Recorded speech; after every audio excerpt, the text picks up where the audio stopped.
Hi, this is Heather and Danielle with Pearly Shell Fiber Arts, and we wanted to show you a technique today. So, a lot of people get used wheels, and they only have one bobbin. And, yeah, we can take the wheel apart and so on and so forth, but it's a little, I don't know, time-consuming. And when you only have one bobbin, sometimes it's just easier to take your ball winder. This is one of those tools that I will tell you is worth the $40 because you will use it over and over and over again. About 40, right? Yeah, I think about 40 to 50, yep. So I am going to, I backed my tension off so my spring is not tight. It's loose. Like I wouldn't spin with it this loose.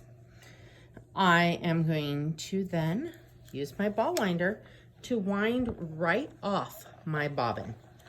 And this will create a really nice center pole ball for me to then chain ply or 2-ply with. Or I could even do multiple of these and do a 12-ply.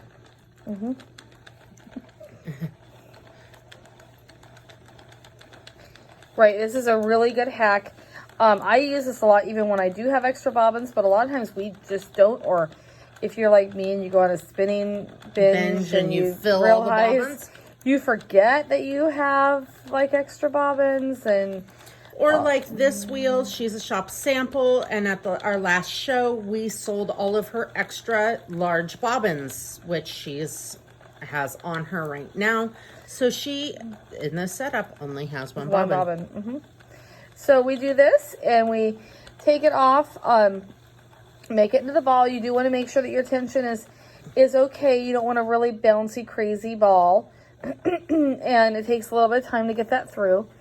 Aria's saying hi. She's like, I like tennis balls. So then I have to slow down because as it goes smaller, the bobbin goes faster and faster and faster, and then it goes back up to the big part, and that's actually slower. It comes off slower. This was on a art yarn bat. I think it was an 8-ounce bat, wasn't it? I don't know, 6 to 8 ounces. It spun like fast, so I don't know. I normally can tell by how long it takes me to spin it, but this one was fast. Right.